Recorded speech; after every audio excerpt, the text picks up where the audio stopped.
Здравейте, YouTube, аз съм Frank Master и това е една малка кандидатура за KibiCraft. И нека да започваме. Тук съм направил нещо като малка пекарна. Тук е също като от другата страна. Ето един Ender Chest и две печки. Това е дизайнче, го измислих и отдолу и отгоре е еднакво. Отгоре обаче е с печка, отдолу е с крафтинг тейбъл.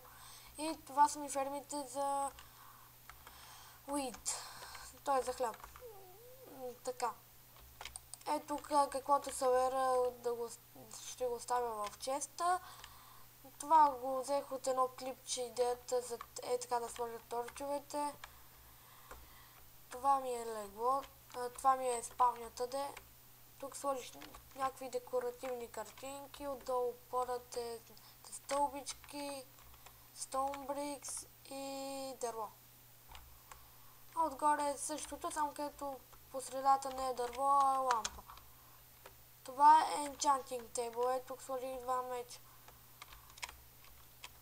Това е отгоре и отдолу е еднакво, само където отгоре е пак с лампа.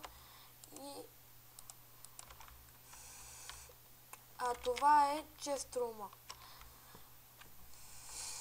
Подът и таванът са едни и същи, само където отгоре пак има лампи, отдолу е дърво.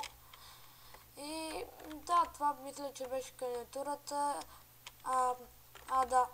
Аз съм на 12. Истинското ми име е Даниел и съм от град София. И това беше от мен. Надявам се да ме приемете и чао!